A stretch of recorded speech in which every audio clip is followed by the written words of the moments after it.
All right, welcome back. So since we last talked, we have some updates on the Kada Scott case. So this is my first time covering it, but this is a case that I am very passionate about. This is a woman who went missing a few weeks ago, and in my opinion, this entire thing could have been prevented. If you're not familiar with this case, I'm going to play this next video for you so you can get all caught up. But I ultimately want to dive a bit deeper into this case. So I have a couple of other videos that I want to play on Keon King. He's the suspect in this case. But before we move on, I just wanted to say that we take domestic violence on this page very, very seriously. And if you're currently in a toxic relationship, or if you're struggling with recovering from one, I partnered with BetterHelp so you can get the help that you deserve. If you go to the links in the description, you can connect with a licensed therapist through BetterHelp. And what's nice is that you can work with them from the convenience of your home or on your lunch break at work. When you use the links down in the description, you'll be able to get 15% off your first month of therapy. With all that being said, let's check out this next video. We are not going to confirm at this point that it is Miss Kada Scott. Sadness for what could be. Investigators confirming tonight they found a woman's body in a wooded area far behind the old Adah Lewis Middle School in East Germantown.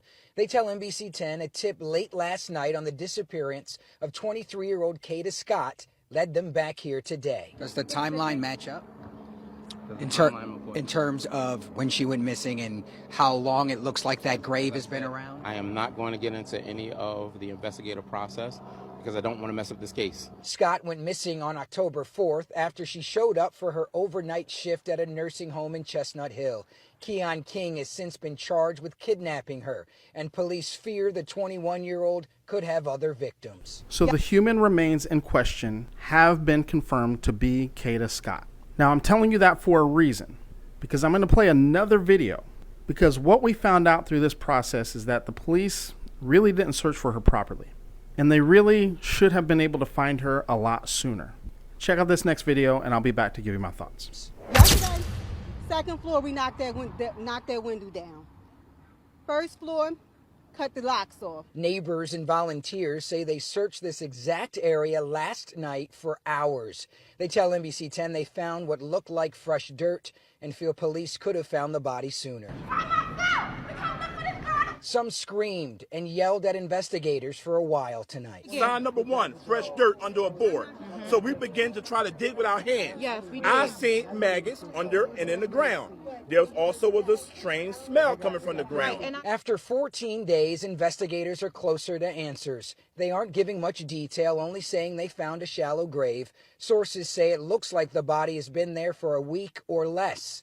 Emotions were high tonight, as the case is now in the hands of the medical examiner. And this is an emotional situation, and so it's to be understood. However, I know what we have done in the amount of hours that have been put into this process of trying to locate Miss Scott. I can't even imagine the frustration from the friends, the family, the neighborhood at the fact that they had to backtrack behind police efforts and they were able to find Kada Scott and essentially do the police's job for them. So on one hand, thankfully she was found so her family can find some closure. But on the other hand, the impact of this runs very deep. People are pissed because this isn't the first time that the system has failed in this case. Check out this next video and I'll be back for my final thoughts.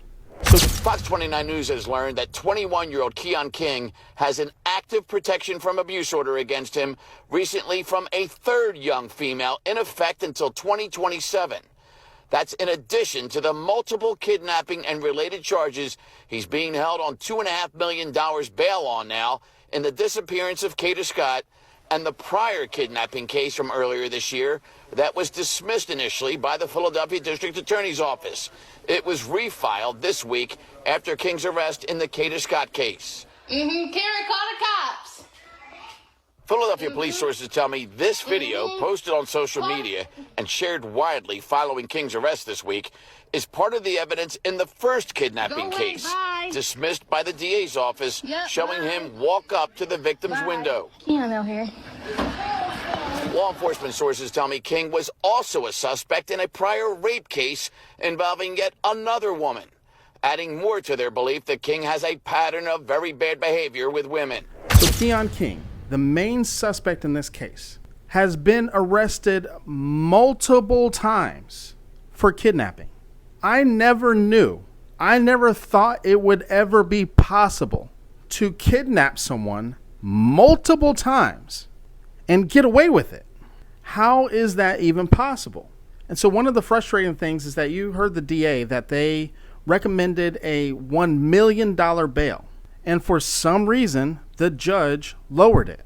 And what doesn't make any sense is that we're not talking about a first-time offender. We're also not talking about some light situation. We're talking about a repeated offender of kidnapping and domestic violence. And this judge made it easier for this person to get out on bail. And that's exactly what they did. Why are we allowing for someone with a history of domestic violence and kidnapping to walk the streets? So this is the person that they decided that they're going to give multiple opportunities to. So now Keon King is out walking the streets. He starts dating Kada Scott. Kada starts to complain that she's being harassed. She never got to a point where she confirmed whether or not it was Keon King, but sources close to her and circumstances point to the fact that this was Keon King. So not only is the system allowing for this person to walk free, but then on top of that, you don't look for her properly. People in the community had to go behind you, double check your work, and found a body, a dead body, the exact dead body that you're supposed to be looking for. And we're not talking about that this was in some major obscure place where it would have been difficult to find. We're talking about in a shallow grave with some loose dirt. So this entire case frustrates me because it's something that could have and should have been prevented. And then on top of that, you're not even doing your job. But let me know what you think in the comments below. Thank you very much for watching. Be sure to like, share, and subscribe so you're notified each and every time I upload a new video. I create content about true crime, news, and viral topics. If you want to see some other videos I've done, be sure to click one of these boxes on the screen. With all that being said, I will see you in the next video.